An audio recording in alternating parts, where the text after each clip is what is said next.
Hello, my name is Luis Ochoa and I'm going to tell you about the Galápagos Islands. Located 1,000 kilometers away from the continental territory, they belong to Ecuador. They are known because in 1835 on board the Beagle, the naturalist Charles Muntz arrived. Oh, isn't it Charles Muntz? It's Charles Darwin. Okay. Darwin came aboard the Beagle after the ship's first captain committed suicide due to the pressure of the voyage. To prevent history from repeating itself, they asked the botanist Adam Sedgwick go on the trip. However, the botanist's wife forbade her husband to go on the trip. Then Adam, who apparently loved his wife so much, but really he only allowed himself to be commanded, recommended Charles Darwin and he arrived the islands. Leaving aside the sad way in which Darwin visited the island, I will explain some characteristics of Galapagos. The species of the archipelago vary depending the island on they found. The islands are arid, which favorite the development of reptiles. The archipelago has not been endangered by floating objects because it's located in the middle of three ocean currents. In the Galapagos Islands, there are many species of unique flora and fauna in the world. The most known species is obviously the giant Galapagos tortoise. This is not just one species, it's a group of 10 endemic species in the island. The best known species is the giant pinta tortoise, known worldwide for the last tortoise of this species, the lonely George, who died in 2012. So sad. With the death of the lonely George, this species it's found the extinction. This catastrophe is due to the fact that in the 19th century, fishermen and sailors took turtles as a good source of food. To date, the government of Ecuador has established several regulations that protect them. If a tourist hurt a turtle from the island, he will be punished with 25 years in prison. Well, it's your life in prison if you turtle. The islands are two very special species of birds. The first is the blue-footed booby, a bird known for this way of reproducing. This is because a female decides to mate depending from the blue of the male legs. They also have a very funny mating dance. And the second is the frigate, known for being the bully of the islands and for the characteristics of the male. The frigate, known for being the bully of the islands and for the characteristics of males.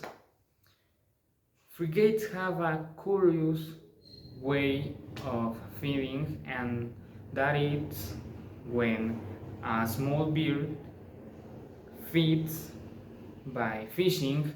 Frigates, which are very long birds, get dizzy and beat the older birds until they vomit.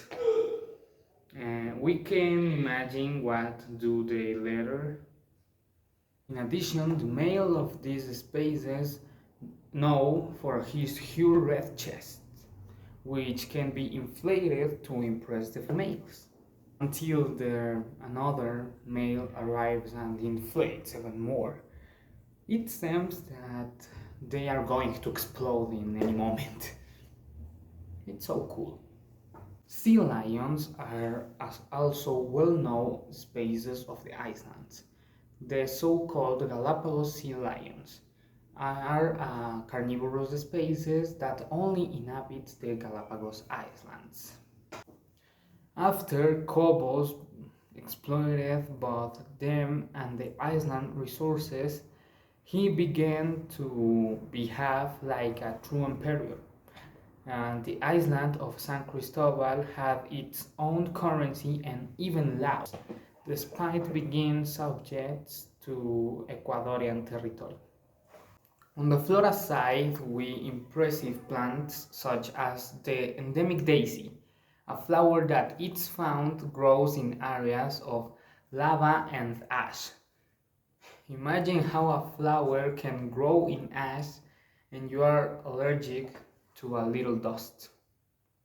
The story begins with Manuel J.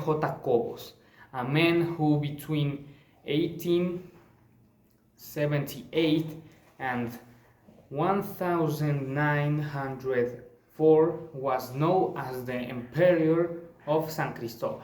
This man came to the islands with the intention of exploring orchilla and sugarcane.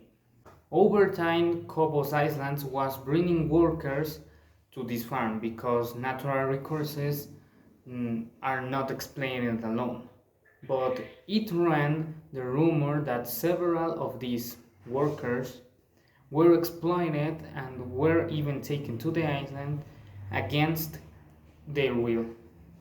Let's remember that San Cristobal Island is one of the largest in the Galápagos.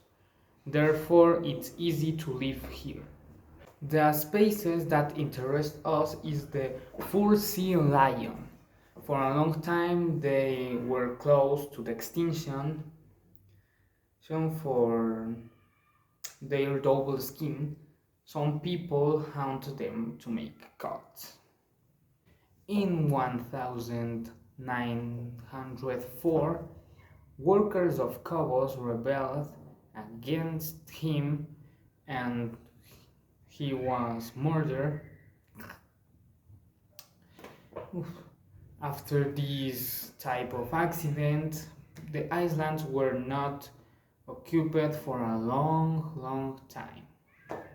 Then Ecuador wanted to create a prison which obviously didn't work, and the United States used the island for a military base in the years of the Second World War, destroying the island as the United States always do with everything on this planet, and various other things until the island were declared a World Heritage Site in danger in 1978, and today it's known as a World Heritage Site.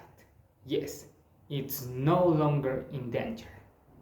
There is no doubt how wonderful the islands are, and it's a sample of the biodiversity of our country. That is why it's important to understand and take care of them. So when they ask you to draw the Ecuador, don't forget draw the Galapagos Islands. Goodbye.